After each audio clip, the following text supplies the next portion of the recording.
Olá, boa noite para você ligado aqui com a gente no AlexCast, que é o nosso podcast para falar sobre assuntos de Itabirito. A gente faz agora a parte 2 sobre saúde com o Voney Oliveira e Alex Salvador. Voney, de novo, né? Vamos render mais o assunto. Saúde não tem jeito, né, Alex? Saúde é muito extenso, né? Muito. A saúde, ela abrange muito, né? Para todo lado. E a gente depende muito da saúde, com né? certeza. Principalmente da saúde pública. Esse negócio de falar que não depende de saúde pública, porque eu tenho plano de saúde, você não deixa de depender. Não, com certeza. Vou te fazer uma pergunta. Tem vigilância sanitária no plano de saúde? Não. Quem faz vigilância sanitária? Secretaria de Saúde. Secretaria de É a Saúde. SUS. É a SUS. Então as pessoas acham que eu não dependo do SUS. Todo mundo depende do SUS. Todo mundo depende. Por mais que não queira. A vigilância que faz, tá vendo? As pessoas acham que não, o SUS não presta, mas vai na vigilância. É só a saúde que faz. Exatamente. Não existe privado, não existe convênio de vigilância sanitária. Então, você tem que pensar, eu dependo do SUS, sim. Eu acho que agora muita gente vai pensar, viu? Porque na hora você viu, né, que eu ainda fiquei nesse, falei, não. Deu até uma bugada aqui na cabeça. Ô, gente, vamos começar agora com um assunto que é o CER, que é o Centro Especializado de Reabilitação, que ele é referência aqui na nossa região. Então, eu queria que você falasse um pouquinho sobre isso. Posso falar antes? Pode. Gente, eu acho que as pessoas... Bom, as pessoas não têm, às vezes, muita noção do que é o CER, não, sabe? O CER, o Voney vai falar, porque foi ele que trouxe o CER para nós, para Itabirito. Às vezes as pessoas nem sabem disso. E o CER é o Centro Especializado em Reabilitação. Tipo 2, Tipo 2. É muito bom, é muito interessante. Faz muita gente feliz, tira muita gente. Tem gente que entra no CER, além do problema físico, com problema mental. Sai de lá sem o problema físico e sem o problema mental. Não é milagre, não. Claro que tudo tem Deus, eu entendo isso, eu não quero nem ficar falando muito sobre isso, entendeu? Mas é a realidade. Né? Então, Voney, tem aqui a palavra, mais uma vez, o nosso secretário de saúde que conseguiu essa bênção para a nossa cidade, que inclusive agora está sendo construído um baita prédio do CER, saindo do aluguel, ao lado da PAI de Itabirito, que é uma doação, né, da Vale. Está sendo feito, está sendo construído através principalmente da Vale e comandado pela PAI, né? E comandado pela PAI, lá pela nossa diretora Valdira, que eu tenho prazer de falar que é minha irmã, não quero ficar entrando muito em detalhe para não misturar as coisas, né? Mas é aí mais uma obra física, obra humana, é tudo de bom, é tudo de bom. O Voney com a palavra, porque você também é o nosso herói aqui, a pessoa que conseguiu trazer o CER para nós. Você podia contar como que foi isso, de trazer e explicar para o pessoal esse trabalho. Então, quando começou a surgir a proposta de se trazer o CER, né, o Ministério entendeu que as APAES eram responsáveis pela educação, né, mas tinha uma questão de saúde que ficava à deriva. Então não tinha para onde aqueles pacientes serem atendidos. Então nem todos os municípios tinham a competência de estar absorvendo isso no próprio serviço, né? Que é um serviço muito complexo. E aí o Ministério abriu a proposta, eu não lembro mais quantos, parece que inicialmente seriam 70 CER no estado inteiro, né? Eu sei que depois assim, a gente perdeu essa quantidade, que ficava muito caro, e tinha que ter uma parceria com a educação. E aí resolveu-se diminuir essa quantidade e a gente tinha um CER por região de saúde. Então, o nosso CER é o CER tipo 2, né, que é deficiência física e intelectual. E então a gente cada município tinha que defender o seu serviço e explicar por que era importante você ter o CER no seu município e não no outro. Então foi uma reunião muito acalorada, inclusive no estado nesse dia, né, para poder decidir qual seria o município que se instalado o CER na região nossa, Ouro Preto, Mariana ou Itabirito. Então foi uma reunião muito pesada, eu lembro disso. Eu não vou perder esse CER de jeito nenhum, porque eu entendia já a necessidade, eu já vi o serviço maravilhoso da PAI, mas eu vi a deficiência do lado da saúde. Então, assim, é uma coisa que... E o CER, ele expandiu o serviço, né? com um nível de profissionais. A questão da reabilitação era muito importante porque ele trouxe também a questão da cadeira elétrica, não, cadeira motorizada. Então, assim, a questão de poder montar um centro com mais qualidade, com piscina, para poder ter a reabilitação melhor, a questão de aprofundamento do atendimento do paciente autista, que é uma coisa que tem aumentado cada vez mais. Então, eu ficava muito ansioso, muito angustiado de entender que o nosso município tinha uma competência por um lado, mas ficava deficiente por outro lado, para dar continuidade do lado que a PAI fazia na parte da educação. Enfim, resumindo isso, então teve quase um quebra-pau nessa reunião. Eu falei assim, eu não perco esse serviço de forma nenhuma, ele vai para Itabirito. E aí a gente tinha algumas vantagens por ter, por exemplo, o nosso centro de reabilitação, que não tem nada a ver uma coisa com a outra, mas o nosso centro de reabilitação do município, ele era do município.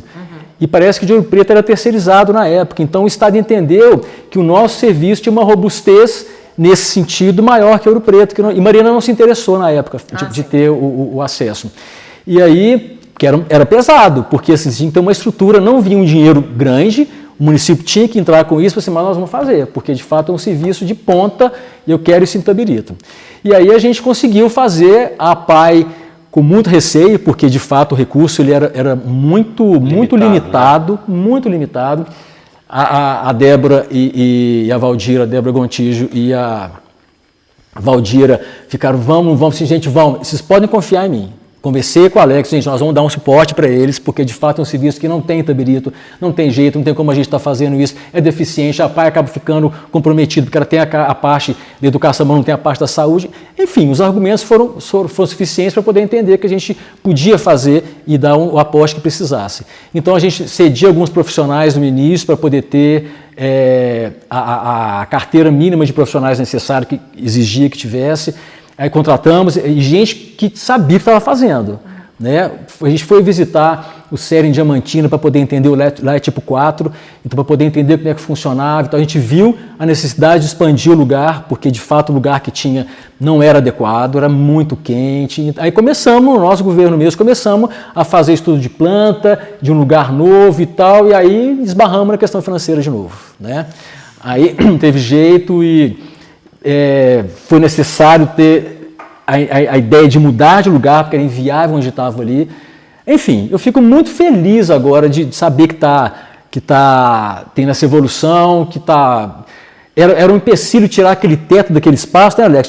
Tinha um problema grande, parece, que era uma coisa que era inquebrável, sei lá como é que era, indestrutível, sei lá. E bom saber que jogou todo no chão, teve o seu valor aquele espaço quando ele existiu, né? Foi muito valoroso, era um lugar de capacitação também que tinha no município, né? Lá atrás, isso é lá atrás mesmo, né? E então, assim, ter essa conquista foi uma coisa, eu tenho dois orgulhos muito grandes, né? Que são projetos que a gente conseguiu trazer para cá, é o CER e o CEL. O CEL foi um projeto meu, eu coordenava a saúde bucal lá em 2004. Então, acho que foi o primeiro governo do Lula, parece que ele fez o CEL no país inteiro, que não tinha, a odontologia não tinha isso. Eu, como dentista, eu ficava angustiado, eu fazia já um serviço do que eu conseguia fazer com algumas especialidades, como tratamento de canal, tratamento de gengiva, dentro da unidade que a gente tinha, mas enfim, ficava ainda a dever muita coisa, né? E aí com a proposta do CEL, a gente trouxe o CEL, depois no governo do Júnior, ele montou o CEL com a doutora Valéria, que era secretária na época, então eu tenho muito orgulho de ter esses serviços, né, que a gente fez o projeto, escreveu e foi, concorreu e credenciou junto ao Ministério. Então, o que é credenciar? Vou abrir um parênteses. Credenciar junto ao Ministério, ele reconhece o serviço, é um serviço oficial, não é um serviço que a gente monta na cabeça da gente. A gente não pode esquecer que o SUS, ele é tripartite. O que é isso? São 3 membros que são responsáveis por ele, o governo federal, o estadual e o municipal. Só que a saúde, ela é executada no município. O cidadão não mora no Estado, não mora na União, ele mora no município. Então, bate na porta do prefeito, não bate na porta do governo do Estado nem do presidente. Ele bate na porta do secretário municipal, que sabe onde ele mora. É lá que chegam os mandatos judiciais. Chegava mesmo. Chegava muito. É muito engraçado, um parente de novo, a gente morava por um tempo no mesmo prédio, né, Alex? Isso. Ele morava no primeiro, no primeiro, ele morava no terceiro. E aí, se não me achava ele. Então, eu vou onde você está, tal lugar CCA, tem um mandato judicial aqui. Então tá, vou dar um encaminhamento aqui. Então eu pegava e resolvia, enfim. mas sempre achava gente, 11 da noite, meia-noite, CTI para criança era uma coisa que acontecia muito, mas enfim, está dentro do pacote isso, eu não tenho que reclamar. Então, assim, na verdade, entender que é um movimento que a gente tinha que fazer, tinha que trazer as coisas para poder aumentar a robustez do atendimento. Então, credenciar é ter autorização, tá ok, eu reconheço você, eu vou te financiar também, por mais que não seja total, mas você é um serviço oficial. Quando você monta um serviço que não é reconhecido, que não é credenciado pelo Ministério, você tem uma série de ingerências ali. Você não está na rede SUS, você não faz parte do pensamento que o SUS tem para aquilo lá, em termos de assistência, em termos de socorro técnico, em termos até de ampliação de capacidade técnica. Então, é muito perigoso você fazer um serviço sem ser credenciado. Então, e a gente sempre procurou fazer tudo muito dentro da lei, porque, volto a falar, o SUS é uma lei, difícil de ser executada, mas tem que ser seguida à risca, não dá para você poder fazer da sua cabeça. Vou fazer um SUS verde, um SUS Unimed, não existe isso. Então já tem tudo muito escrito por cabeças super pensantes, super competentes, especialistas da mais alta qualidade, que fizeram toda essa lei. Então a gente tem que procurar estudar para conhecer cada vez mais, para cometer a menor quantidade de risco possível, porque é possível todo mundo cometer erro, claro que é possível, né? O ser humano é cheio de fragilidades, mas entender que você tem onde recorrer, onde estudar para conhecer o que você está fazendo, já facilita demais o processo todo da gestão do SUS, que é dificílima. Não sei se eu expliquei sobre o CER. O CER veio, maravilhoso, tá aí, ficou muito orgulhoso, o CER está funcionando, atendendo Ouro Preto e Mariana também, então eu acho que é um benefício muito grande para a cidade. Parabéns para a equipe lá, que é maravilhosa. É outro também que abraçou a causa, e os novatos que chegaram na época, os já estavam trabalhando, é maravilhoso, é um serviço que eu sou assim, fascinado por ele. Bom demais, né? É gratificante para a gente Demais saber da conta, demais. Né, que demos conta, né? Sim. E que o resultado está aí, né? Tá Todo aí, mundo colhendo tá aí. isso aí agora, né? Muito bom. Exatamente, estamos colhendo agora. Gente, agora eu vou tocar num assunto um pouco sensível, mas até da saúde, né, tudo. Mas é até dando um pouco de voz à população. Bom, aqui tem havido muitas reclamações acerca de falta de medicamento, até de medicamento básico, por exemplo, insulina ou a agulha, a seringa para insulina, remédio para pressão, dipirona, gás. Então, assim, coisas que a gente fica sabendo em redes sociais, eu até como repórter, isso chega muito para mim. Eu queria que vocês dois falassem, você como ex-secretário de saúde e ex-vice-prefeito, você como ex-prefeito. Mas eu queria que vocês falassem como que pode evitar ou minimizar esse tipo de situação, já que vocês foram referência em saúde aqui no município. Bom, eu quero pedir licença ao Rony para responder a parte mais prática, que é a parte da administração mesmo, do executivo, né? Que é em relação a isso. Isso é o seguinte, isso não justifica. Não justifica nem com muito dinheiro uma prefeitura bilionária e nem sem dinheiro, como era uma prefeitura paupérrima, como era na nossa ocasião. Não justifica, isso é questão de priorizar. Você tem que priorizar. Né? Você tem que deixar de fazer, por exemplo, até um enfeite para carnaval. Vou fazer uma coisa bem assim, diferente a comparação. Você tem até que diminuir naquilo, mas você não pode deixar faltar remédio. Sim. Né? E existe também algumas vezes, vejam bem, viu, gente, eu quero entrar em pouca polêmica, sabe, Vônia? É uma decisão minha. A gente tem que mostrar o que a gente fez e o que a gente faz, e o que a gente dá conta de fazer. É isso que a gente tem que mostrar. Né? Sem falar não estamos, inclusive, na hora de fazer nenhuma propaganda política, mesmo porque, volto a dizer, nós somos pré-candidatos. É completamente diferente. Mas isso não tem justificativa. Não dá para justificar esse tipo de assunto. Eu já vi isso algumas vezes, não comento isso, vocês nunca me viram comentar em rede social absolutamente nada em relação a isso. Os vereadores fazem o papel deles, principalmente os de oposição, um papel brilhante nessa cobrança, porque eles são, a gente costuma falar que a caixa de ressonância da população é o vereador, é a Câmara Municipal. Às vezes as pessoas não dão conta de chegar, às vezes até um secretário ou até mesmo o prefeito, e o vereador está ali todo dia, toda hora, nos 4 cantos da cidade, e são cobrados constantemente. Então isso não tem justificativa. É uma questão de priorizar, né? A palavra já está falando, priorizar. A maior necessidade, tem que priorizar aquilo. Vamos priorizar na nossa casa, vou te dar um exemplo aqui, vamos priorizar na nossa casa a alimentação, já que não dá para poder comprar isso, não dá para comprar aquilo, não dá para comprar um carro, mas a alimentação nós não podemos ficar sem ela. Sim. Eu estou te dando um exemplo, é o caso aqui da saúde, a questão dos remédios, não justifica.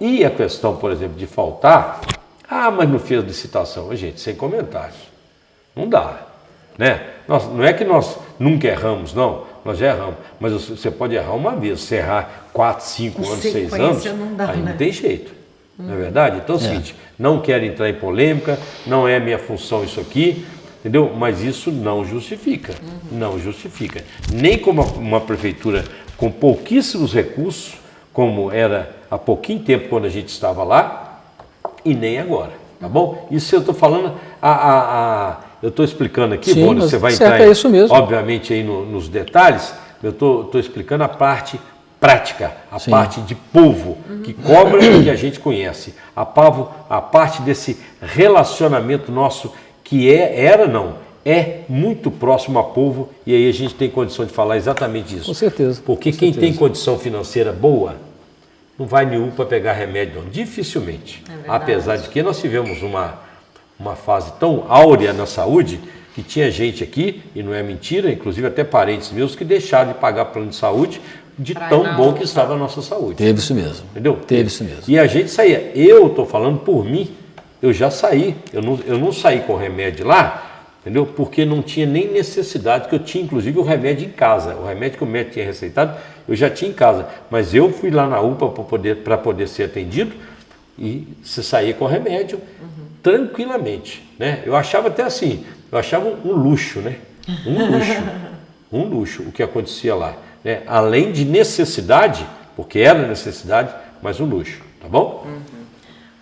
Bom, então, isso realmente é uma coisa muito polêmica, muito polêmica. Você tem que entender primeiro quais são as causas dessas faltas, sabe? Então, por exemplo, nós passamos uma vez, o mundo passou por um momento que era a falta de penicilina. E penicilina é a primeira escolha para tratar a sífilis, que é a IST, uma doença sexualmente transmissível, né? E que está lastrando desde um tempo grande já. Então, por quê? O sal que faz a penicilina, o medicamento, ele é feito na Índia. E a Índia teve um problema de fabricação e distribuição e o mundo inteiro ficou sem. Então, uma coisa você não tem como socorrer nesse caso. Agora, o que reflete nesse caso? A sua escolha, o seu plano B, você não conseguir ter. Então, se eu vou usar medicamento X para poder fazer o tratamento da sífilis, mas eu vou pegar, ele não tem. Então, eu vou usar o medicamento Y. Então, esse medicamento Y passa a faltar, porque a procura é muito grande. Então, isso é um problema que você não tem muito controle. Agora, o que você tem controle? Por exemplo, como é que você resolve isso aí? Esses casos de falta? Você tem que ter um planejamento muito bom com uma margem de segurança, claro, né? Então, esse é o beabá da assistência farmacêutica, poder fazer isso, baseado numa relação municipal de medicamentos essenciais, chama REMUME. Então, você não tira da cabeça isso, você pega os seus profissionais prescritores, que são médicos, dentistas, enfermeiro também, parece que agora pode receitar analgésico. Então, você reúne essa turma com a assistência farmacêutica e com o seu diretor técnico. Então, discutem isso. Então, vamos, a nossa medicação de escolha para antibiótico é essa, uns 4 ou 5 medicamentos. Para anti-inflamatório é esse, todos, uma relação gigante. E aí sim, aquele medicamento que ele é a sua base. O outro médico que chega, nenhum prescritor, ninguém pode chegar e prescrever fora daquilo. Sim.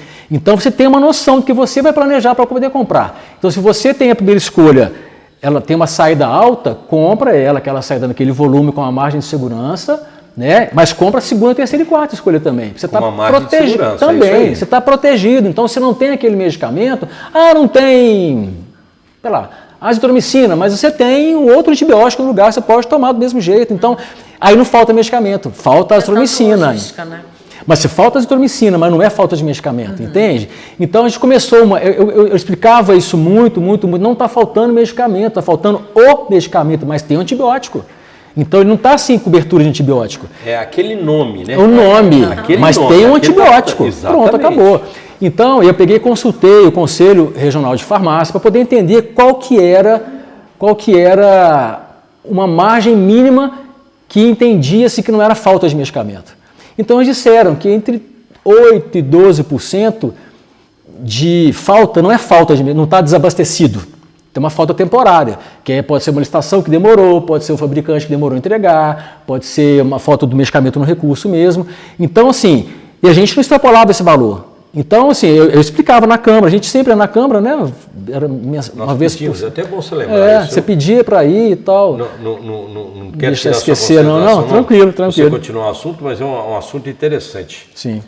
Eu pedia para ir à Câmara, você lembra disso? Lembro demais, Aliás, a população toda lembra, né? É o seguinte, ao invés da Câmara convocar a gente para ir lá prestar contas, eu sempre pedi a algum vereador que fizesse um requerimento nos convocando para ir à Câmara. Além de eu e o secretário de saúde e vice-prefeito, aliás, primeiro vice-prefeito e depois secretário de saúde, né, Volner, a gente ia e esclarecia tudo. Era uma harmonia. Tinha os vereadores que eram de oposição, né? Estava na função normal, deles. Na função deles, apesar de que era uma oposição agora, uma oposição que não é radical, é sistemática, né? Era diferente. Sim, Posição sistemática, ela acaba dando prejuízo para a gente, iludindo muita gente, e não era real, né? Diferentemente do que se faz hoje em oposição intervirito ao atual governo, que ela não é sistemática, né? Ela é autêntica, ela é necessária fazer e ela é legítima, inclusive, né? Porque a gente sabe disso, mas isso acontecia. Entendeu? Então a gente ia para a Câmara dar essa satisfação. Nós chegamos aí durante o ano, me parece que 2 ou 3 vezes durante o ano. Só para lembrar isso que você falou aí agora, que a gente ia lá, é bom a gente estar lembrando isso também, para ver a transparência. Exatamente. E como que a gente funcionava. Era uma relação boa. Era harmônica, era uma harmonia bacana. Pô. Tanto é que nós entramos no nosso governo com 7 vereadores, saímos com 10. Entendeu? Tranquilo, relacionamento muito bom. E aí, dentro dessa questão também, de dar os pulos de novo, né? Então você tem que entender onde você pode buscar quando você está com a sua capacidade se esgotando. Então o consórcio é outro lugar que salvava. Entende? Então você sempre colocava o Itabirito em relação do consórcio, da compra dele. Se você não manifesta, ele não compra para você. Então você fica sem. Sim. Então sempre colocava na compra de exames, de medicamento, alguns insumos, para ter eu não tinha que comprar, eu tinha que prever. Então ficava retaguarda, estava sempre protegido. Agora, uma outra coisa que precisa entender também é que existe um medicamento de alto custo. O medicamento de alto custo é um medicamento que ele não é do município, ele é do Estado. Então, a população tem que entender isso. Como é que se dá esse medicamento? Viu, gente? Eu custei entender. Né? Não é simples mesmo, não. Não é simples. Precisa entender. Algumas doenças com medicamentos muito caros, por exemplo, psoríase, é uma doença relativamente comum, né? E a medicação, uma injeção custa R$5.000. É inviável pagar isso aí. Então, esse medicamento de alto custo, ele é doado pelo Estado. A pessoa tem que ter todo um trâmite de inscrição, é super complexo o negócio. A gente tinha uma farmacêutica só para isso. Na época tinha 86, parece, pacientes. O que a gente fazia? A gente mesmo se predispunha a buscar, antes eles buscavam lá. Então a gente recolheu, não, nós vamos buscar, a função é nossa, nós vamos cuidar desse paciente, para evitar transitando gente à torta direita em BH, correndo de acidente, não, a gente mesmo vai e busca, também o Estado concordou com isso, a gente buscava, tinha um controle todo daquele medicamento, o paciente depois era entregue para ele no município, muito mais confortável e muito mais seguro. Mas se esse medicamento falta, a culpa não é do município, não. A culpa é do Estado. Mas tem que saber que medicamento é esse também, porque também ele pode colocar tudo nas costas do Estado. Entende? Então, aí sim, sem querer acusar ninguém de nada, mas eu via muitos colegas falando na época, né? Que é recente isso, então assim, esses são secretários ainda, que eu os conheço, falam assim, fulano de tal, não vou citar, ele não compra o medicamento dele e fala que é do Estado. Então, assim, tem essa coisa também, a população acaba achando que é, mas não é. Então, são as doenças específicas que tem para poder o Estado doar. Aqui não é responsabilidade dele o que passa disso. Né? E também não é do município. Então, tem que ficar muito claro que é isso para não virar um imbróglio e a culpa virar do município e, na verdade, o planejamento não foi do município. E a culpa virar do Estado, não tem o planejamento no município, entendeu? Esse é um lugar delicado, é um lugar muito delicado, que a gente tem que ter o cuidado para não misturar esse meio de campo aí. E, por exemplo, outra coisa também, você pode fazer termos de parceria em caso de urgência. Por exemplo, tem um medicamento específico que tem que ter na UPA, esqueci o nome dele agora, tem que ter na UPA esse medicamento o tempo inteiro. Tem que ter, porque é um medicamento que é usado quando o paciente tem infarto. entendeu? Então tem que ter aquilo lá, não tem jeito. E, por exemplo, você tem ele não é muito usado, é um tipo específico que é usado nesse caso, então ele não é muito usado. Então, mas pode ser que chegue 3 pacientes e você gasta 2 ampolas dele, então você gasta 2, não usa um só. Mas pode ser que 3 pacientes, você tinha 4, um vai ficar sem. Então, isso o paciente pode morrer. Como é que você faz? Você faz um termo de parceria urgente, não pode ser de boca só, porque isso dá problema jurídico. Sim. Você faz e pede para o vizinho, Ouro Preto me socorre e aí tal. Todo mundo sabe que isso é possível. Não pode ser de boca. Tem que ter um termo assinado pelo secretário ou pelo responsável da UPA naquele momento e faz isso, depois formaliza, mas tem que escrever isso aí e pede lá, porque o paciente morre. E se você não formalizar isso, você está ingerindo, está tendo uma ingerência de comando único, que é um negócio gravíssimo isso no SUS. Então tem todo esse processo que é um socorro para o paciente manter a vida dele. Mas isso é uma urgência da urgência, isso não é uma coisa corriqueira, não pode ser. Então trocar medicamento com outro município também não dá, tem que ser tudo muito bem programado. Esse caso que você tem aqui agora é uma urgência que acontece, isso é real. Você não vai deixar o paciente morrer, sendo que você tem esse recurso e pedir para o seu vizinho emprestado. E também você emprestar para ele também, que já aconteceu também. E depois devolve e tal, enfim. É só... E esse dia a dia a população não sabe, o secretário tem que dar os pulos, o farmacêutico tem que dar os pulos para poder manter o funcionamento do serviço. Mas é um negócio bem complexo mesmo, sabe? Assim, ele exige muito planejamento. E nesse caso, que é um problema que torna-se um problema da gestão como um todo, é quando você não planeja bem a licitação. Porque uma etapa que fura da licitação quebra todo o planejamento seu. Então aí sim, às vezes tem uma questão de um fornecedor ele anda com mandato de segurança, vai impugnar aquela licitação, aí quebra a sua cadeia toda, entende? Por isso é que tem que ser feito com bastante antecedência. Muita antecedência. Né? Exatamente. Não dá para poder durar durante um período de 1 ano, 2 anos, 3 anos. Ah, não tem medicação. Ah, licitação. Não tem medicação, licitação. Não, aí não. Aí não justifica. Né? Quando você entra e tem problema, como nós chegamos em 2013 e tinha realmente o problema, não era fácil, faltando uma série de medicamentos, nós aí pulamos, e né, eu costumo falar que pulamos igual um mosquito da chapa quente, né? Nossa, medicamento. Mas resolvemos o problema e depois a coisa... Logo, rapidamente, 6 meses, 7 meses, a coisa já estava funcionando redondinho. Sim. Deixa eu lembrar um parênteses aqui, você me fez lembrar, acho que o primeiro, segundo dia, né, de governo, vai entendendo, vai funcionando, assim. Eu, como secretário de saúde, não tive acesso na transição, então não sabia o que encontrar. Não deixaram fazer. Não deixaram. Nossa, a hora que eu chego, tinha 11 mil exames de laboratório parados. Meu Deus. O que eu vou fazer com isso? Mas a equipe se mobilizou, vamos fazer isso, vamos fazer um contato emergencial, porque está parado, tinha coisa parada há 4 meses. Aí fizemos, resolvemos, nossa, uma lembrança muito pepino no início. Verdade, muito pepino. Verdade. Mas, Raquel. Então vamos lá, é para vocês dois também, tá? A atual gestão, ela começou a construir um L ponto lá na UPA, mas as obras elas estão paradas por questões técnicas de construção. Eu queria a opinião de vocês dois, se vocês enxergam isso como realmente necessário. Posso falar? Perfeitamente. Olha só, isso não é novidade. Esse L ponto, ele era previsto desde a construção da UPA, então não é um acréscimo, é uma execução da coisa prevista já, sabe? Só que, na verdade, as questões técnicas, por que não foi feito isso antes? Que tinha espaço lá, né? O espaço tem algumas questões técnicas. Na verdade, por ser uma ligação de rede elétrica terminal, isso era um problema, porque não tinha como fazer diferente na época, até por questão de valores mesmo. E o talude não aguentava o peso do helicóptero. Então, o técnico é isso, ele cai, entendeu? É importante? É importante, porque o helicóptero ele chega no estacionamento lá embaixo. Só que às vezes o paciente está muito debilitado, então só de você remover ele daquela sala da urgência, a sala vermelha, ele já desestabiliza, isso é um problema.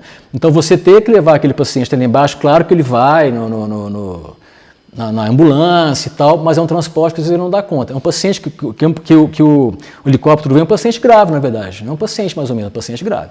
Então esse transporte, quanto mais ele for minimizado, melhor. Esse deslocamento, na verdade, né? Melhor. Mas é um trabalho, um problema sério mesmo, né? Como é que você vai fazer um heliponto num talude que não sustenta aquilo? Né? Então, é uma escolha que eu não sei qual vai ser a escolha e tal, né? A gente optou por não fazer por causa de recurso mesmo, que era muito caro, então assim, não vamos fazer com isso. Os pacientes, eles têm acesso, eles vão com a ambulância até lá, demorava um pouco mais quando era muito grave estabilizar, mas a equipe conseguia estabilizar. Então, conseguia estabilizar, descia, ia e ia embora. Ninguém nunca faleceu pelo fato de ter esse transporte que não conseguiu fazer, entendeu? Demorava às vezes, mas... Você paralisar uma obra, aí eu já estou falando mais da questão da obra, você paralisar a obra por questões financeiras, por causa de recurso financeiro, pode até acontecer. Eu já vi algumas cidades, até aqui em Itabirito mesmo já aconteceu isso, né? Tudo bem, eu entendo. Agora, paralisar por falta de... Enfim, né, gente? Por falta de capacidade técnica para poder gerir uma obra, a obra.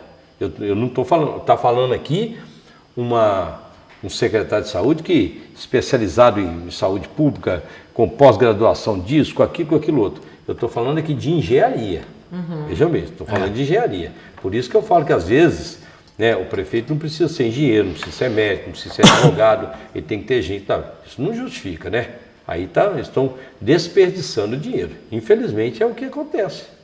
Né? Eu não estou assim, eu estou tentando, você fez uma pergunta aí, eu nem sabia, e a realidade é essa mesmo, eu nem sabia dessa pergunta, e não quero entrar em polêmica, né? Não é minha função, principalmente agora, isso eu acho que é a função principalmente da Câmara de Vereadores, eles estão lá fazendo isso, eles têm que fazer isso constantemente, né? É a função deles, não só deles, como também de Ministério Público, enfim, essas coisas todas que fazem parte da administração pública para orientar, para fiscalizar e até para punir, né? Porque não funciona de outra maneira, tem que ser dessa forma, mas isso aí não dá, não existe isso, né, gente? Não tem como justificar? Não dá. Bom, vou falar de um assunto que na primeira parte do nosso bate-papo, assim, rendeu até risada aqui, que é dinheiro. Bom, a arrecadação prevista para o ano de 2025 é 1 bilhão e 400 milhões de reais. Aí com esse valor, vocês consideram possível, por exemplo, vou dar um exemplo aqui, eu até comentei isso com você, de uma pesquisa que eu fiz, relação de população aqui em Itabirito, há 10 anos atrás o número de carros subiu quase, ou até um pouquinho mais de 10 mil veículos, diretamente proporcional à população também. Então, assim, vocês consideram que com esse valor é possível criar, por exemplo, uma nova UPA no bairro São José, outras UBSs, por essa questão populacional? A UBS Nossa Senhora de Fátima, que inclusive foi da gestão de vocês, né?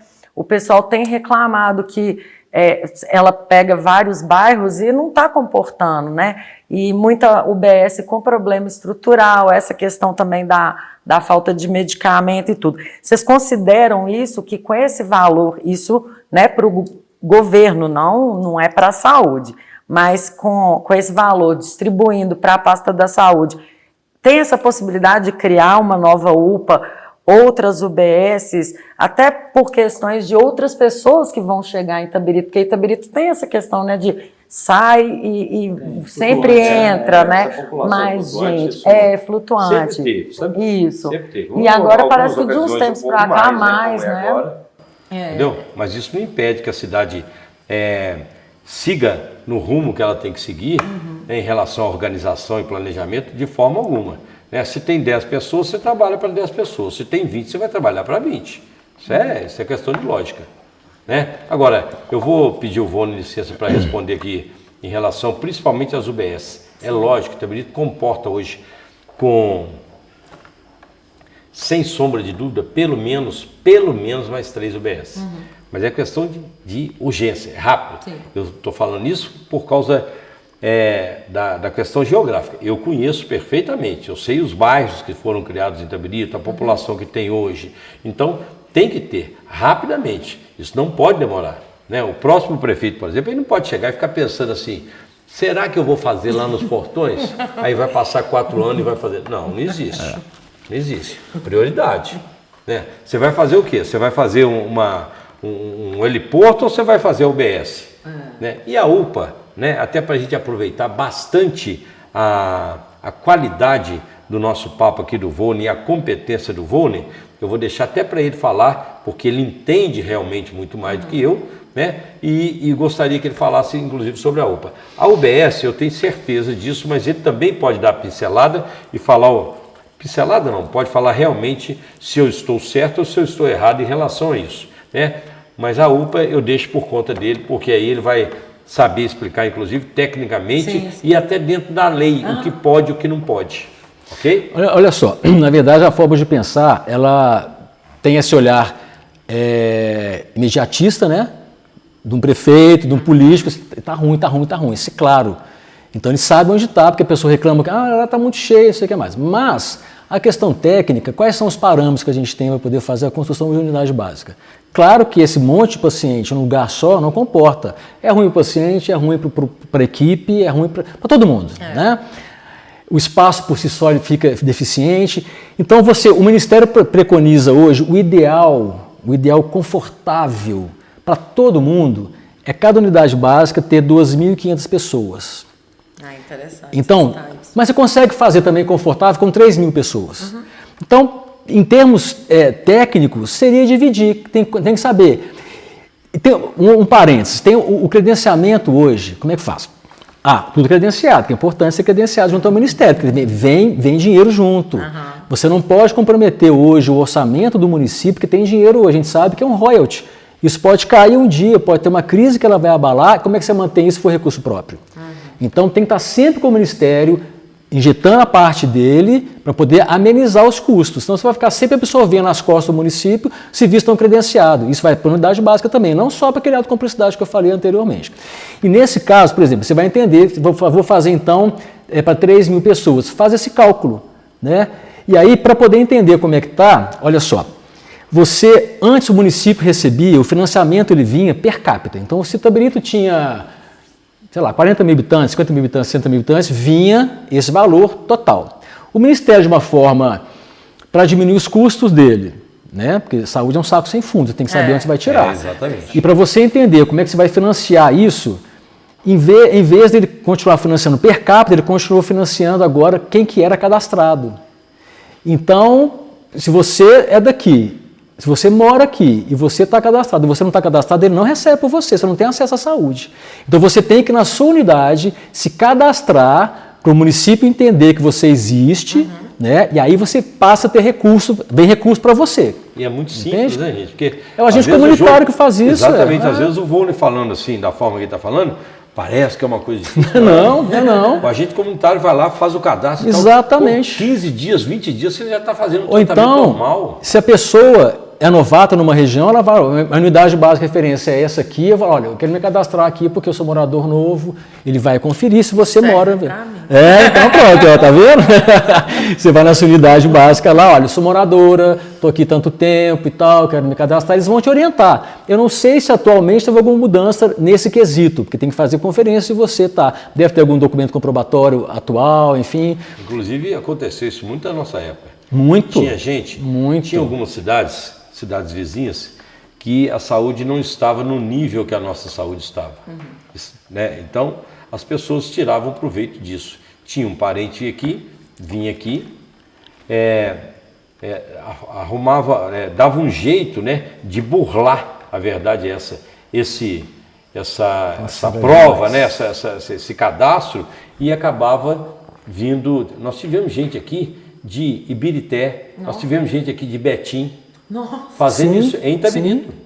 Fazendo isso em Itabirito. A equipe conseguiu pegar. E conseguiu pegar. E aí, estava burlando. É uma coisa que não é correta. Está tomando o lugar de quem é daqui. Então a gente tem que ficar de olho, inclusive, nisso. É o que o Volney está falando desse volume, por exemplo, que é referente às UBS, que crescia muito, entendeu? Crescia às vezes não era morador. E não era morador, a gente tinha que dar conta do recado. E aí você, entendendo que tem as pessoas cadastradas, você consegue saber, então, não, eu tenho X cadastrado nessa região real, então vou construir uma unidade básica pensando nessas 3.000 pessoas. 3.000 pessoas é um número confortável de trabalho ainda para a equipe, entende? E aí você vai fazer o porte de 1, 2 ou 3 equipes, uma proporcionalmente grande para isso, para absorver todo mundo. Então esse é um cálculo que é o norteador. Né? Tem a urgência que o prefeito consegue enxergar, pelas reclamações que chega, mas tem a conduta técnica que o secretário consegue fazer. Não, tem que fazer, são 6, não são 3 só não. Entende? E as 6 cadastradas. O Ministério entende a necessidade disso e aí ele dá autorização de você financiar aquilo lá. Outra coisa, agora em relação à UPA, a UPA é a mesma coisa. É um efeito cascata. Não dá para você sair montando UPA em qualquer lugar, nem hospital. O custo é muito grande e a necessidade ela tem que ser muito bem pesquisada. Se você tem uma estrutura básica na atenção primária, né, na unidade básica, bem feita, ele não vai para a UPA. Sim. Só vai lotar a UPA porque não tem o acesso na atenção primária, que é obrigação de todo e qualquer município. O município não tem obrigação de ter nem urgência e emergência. Todos os 5.553 têm obrigação de fazer atenção primária. Isso está na lei. Então, por exemplo, eu não vou citar o nome aqui, mas tem municípios próximos a nós aqui que ele não tem urgência e emergência. Ele não tem UPA, não tem nem sala de estabilização. Ele fecha às 5 horas a unidade básica, aí a ambulância chega com o motorista e um enfermeiro. Aí fica 24 horas, fica 12 horas ali. A hora que abre de manhã a unidade básica, ele vai para casa. E se aparecer algum paciente nisso, ele tem um pacto feito já, uma pactuação feita com o município vizinho, que ele vai absorver aquela demanda. Então o paciente está atendido. É a rede que eu estou falando, entendeu? A rede de suporte. Então nesse caso ele vai para o município vizinho ser atendido lá. Então, assim, é uma coisa que você tem que saber, não dá para você poder fazer da cabeça. Eu quero fazer aqui agora 3 UPA, quero nem saber. Não, aí a questão da UPA, ela tem que ter, por exemplo, um índice populacional, por exemplo, X UPAs para uma cidade com tantos mil habitantes. Claro, como que é isso? Eu não lembro do parâmetro exatamente agora o número exato, mas tem, não é da sua cabeça não. Eu vou montar agora uma produção José, você não vai ser credenciado. Pois até para o pessoal entender. Não vai ser credenciado. Olha que isso já aconteceu com outros serviços aqui. Já, é um risco isso. E teve um risco muito grande, nós fomos até muito criticados naquela ocasião. Sim. Não foi eu, foi o nosso prefeitão lá, o Juninho, né? A questão da hemodiálise. Era clandestina. Perfeitamente. Que não tinha credenciamento, não tinha era nada. Clandestina, a palavra era essa. E o serviço altamente complexo. Altamente complexo. Nossa senhora, e aí no caso, o Ministério não sabia que existia hemodiálise aqui. Hoje em dia é em Mariana. Mas é a Mariana. Mariana é referência. Então igual não podia... o CER aqui. Exatamente. Igual tem essa lógica, entendeu? CTI Ouro Preto. É regionalizado. Então, cada um tem um serviço. O CEAI, né, que é a atenção à saúde da mulher, do homem, da criança e tal, mulher com câncer, homem com câncer e tal, é Itabirito. Ouro Preto e Mariana vem para cá. O CEL... Como que é definido isso? Por exemplo, os pacientes de hemodiálise, eles têm que se deslocar para Mariana, que Mariana é referência. Isso. Como que seria, existe algum critério para ter esse atendimento? Vamos usar hemodiálise, porque a gente já falou de Mariana. Para ter em Itabirito, tem possibilidade? Não tem? Sabe por quê? Porque é um serviço muito caro. Então, um estudo muito feito. Se tivesse triplicado a população, com certeza teria essa abrangência, essa expansão. Entendeu? Primeiro, o que ele faz? Porque, assim, é muito caro você credenciar um serviço desse. Né? E, não lembro mais os valores agora, mas quando eu estava na secretaria, era em torno de, tipo, R$3.500 por paciente. E nisso estava incluído ainda, ele tem direito a um lanche quando chega, e conforme o horário, o almoço, o jantar e tal, além do tratamento. E o médico fica disponível. Se ele volta para casa, se ele passa mal, ele pode voltar. Sim. Entende? Então tem todo um suporte. E aí é um financiamento super complexo, que ele cai num outro lugar de negociação e depois aquilo volta lá para o prestador. É um negócio dificílimo até de entender, entende? E aí, você tendo esse serviço credenciado, ele vai ser expandido. Como Mariana foi expandido na nossa época, porque ele precisava, não estava absorvendo mais. O que o município pode fazer para poder... É desconfortável? É desconfortável. Né? O paciente sofre muito, eu ficava assim, angustiado, algumas coisas. Eu não tinha poder de decisão. Assim, não, vou montar aqui porque eu quero... Não tem esse poder, eu não tenho essa autonomia, entende? É interessante você falar isso, porque já vi várias denúncias, não com relação a não ter o serviço de hemodiálise em Itabirito, mas essa questão, assim, por exemplo, do transporte, até do lanche, foram várias denúncias na Câmara dos Vereadores, mas é importante você explicar isso, porque isso não é explicado pela população, para a população, sabe? Virar e falar assim, olha, tudo bem, vocês estão me pedindo, por exemplo, hemodiálise, não tem como ter aqui, por isso, isso e isso. Eles não esclarecem isso para a população, e a população só fica cobrando, fica naquele círculo de cobrar, e eles não sabem por que não tem. Isso já aconteceu, viu, Raquel? Explicar o porquê. Isso já aconteceu e acontece e vai acontecer, porque isso, infelizmente, a gente não liberta disso, isso não sai definitivamente. São as épocas das eleições, né? sempre acontece. As pessoas prometem coisas que não têm Não condição. tem como. E não é condição só por causa da questão financeira, não, porque hoje a gente nem pode falar de questão financeira relacionada a Itabirito. Né? É do licenciamento mesmo. Não tem, não dá, não adianta. Isso aqui não tem o papo aqui, não dá para poder fazer. Né? Você não é licenciado. Vou te dar um exemplo aqui, o seguinte, que aconteceu conosco em algumas coisas. Até da própria UPA. Nós conseguimos o terreno da UPA, nós conseguimos verba para poder construir a UPA e tal. Infelizmente nós saímos na ocasião, não vou entrar nem em detalhes, naquela época eu fui prefeito interino e tal, aí foram lá e tentaram construir a UPA. Entendeu? O Ministério da Saúde veio, estou te falando como é que é fiscalizado, para você sentir como que é fiscalizado a questão do hemodiálise também. De jeito nenhum, essa UPA não pode fazer. Nós gastamos 2 vezes e meia o que já tinha sido gasto para colocar a UPA para funcionar. Inclusive com equipamento e tudo, ou seja, iludiram todo mundo, aquela coisa toda. Não dá para poder fazer isso. Bom, pelo menos é o seguinte, eu não faço com nada, mas principalmente relacionado à saúde. Não dá para fazer, é uma coisa séria demais. A gente às vezes brinca aqui, faz alguma coisa para descontrair aqui nesse bate-papo nosso, mas não tem nada mais, tudo é sério na prefeitura. Tudo é sério, mas principalmente a saúde, né, gente? Não dá para poder ficar brincando com isso. Não dá. Na nossa primeira parte, né? Você está lidando com o vírus. Não dá. Então, Raquel, mas qual que seria a alternativa para isso? É proibido fazer um estudo de viabilidade? Não. Claro. Você pode fazer um estudo, pode levantar suas justificativas, e eu acho que o mais interessante é você ter a transparência que você tentou fazer o correto. Então faz um estudo, vai no Estado, apresenta no Estado, o Estado vai verificar a viabilidade disso. Você pode tentar pedir, olha, leva para o Ministério se é possível. Agora se chegar a fazer, vou fazer na raça isso aqui. Não dá, porque é uma lei poderosa, entendeu? Assim, e aí você fica à margem disso. Então aquele paciente que está ali dentro, ele está à margem também. Então você vai arcar, o paciente tem ali um problema sério sei lá, se ele infarta naquela hora ali, como é que ele vai entrar na rede num serviço que não está na rede? Sim. Ele vai ter que ir para a UPA. Ao passo que ele estivesse na rede, ele ia daquele serviço para um serviço de urgência. Já aconteceu, né? Já aconteceu essa questão de morte dentro da hemodiálise, a gente vê isso, infelizmente, acontece muito. E aí o que acontecia? É um risco, é um serviço muito sensível. O que acontecia? Quando o paciente, as reclamações aumentavam muito, eu chamava, então vamos lá conversar com o médico lá em Mariana, e conversava com o secretário, conversava com o médico, não, vamos melhorar, porque está ruim também. E eles ouviam a gente. Interessante isso, não era uma coisa assim, tá bom e tal, deixa para lá. Não, ouviam a gente. Agora, fica uma situação também, o que você pode fazer para melhorar, diminuir esse desconforto para o paciente? Você pode contratar um carro mais confortável, você pode diminuir o número de pessoas no carro. Eu não sei da legalidade de você ter um carro para cada um, não sei se isso pode. Tem que ser, eu nunca pude pensar sobre isso porque não tinha recurso. Agora, se eu quero melhorar, vou contratar então aqui agora uma limusine, estou exagerando, para levar a cada paciente. É o melhor que eu posso fazer. Esse conforto eu acho até que é uma obrigação. Claro, porque é um serviço pesado. Mas melhorar. Você quer dar um lanche melhor para ele, você pode contratar um lanche melhor para ele. O lanche está incluído no valor que o prestador recebe. Entende? Mas ele sai de casa, quer lanchar, tem que saber se pode lanchar antes para não comprometer o serviço, o tratamento, né? Mas negociando isso, não, vou comprar um lanche melhor, vou comprar um lanche, sei lá, um sanduíche natural, estou chutando aqui, entende?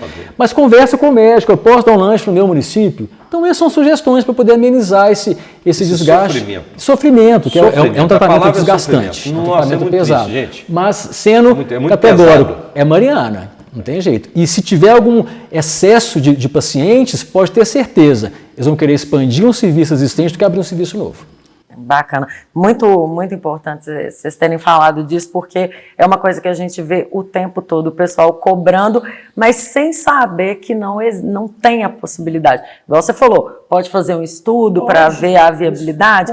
Bacana. Mas as pessoas não sabem que num primeiro momento não pode.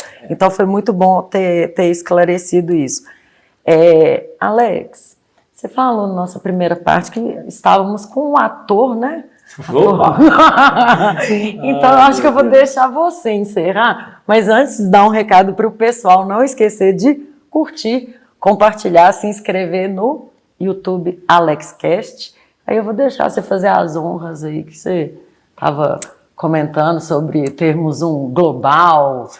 Não, até que eu não vou muito longe, não. Eu vou falar de Itabirito mesmo. Ai, Pra gente é um prazer, né? Quando a gente vê De Itabirito para o mundo. Quando a gente vê o Volney, por exemplo, na Globo, igual nós vimos há pouco tempo agora, né, a cidade toda ficou, o Volney, aquela coisa toda de celular, gente tirando foto e gente gravando. Para nós é uma satisfação muito grande. Isso, satisfação muito grande e a gente fica realmente orgulhoso, né? Saber que uma pessoa que lidou e lida com a gente ainda tão de perto, está numa Globo, igual o Volney está na novela, por competência, né? Por competência e por ser um sonho também na vida do Volney, que ele sempre falou isso com a gente. Aliás, ele já atuava muito antes dele atuar como secretário de saúde e na área de saúde. Mas dentre várias outras coisas, eu quero até fazer uma brincadeirinha aqui com o Volney, é o seguinte, como eu gosto muito de escola de samba, essa coisa toda, né? E eu acompanho, também, né?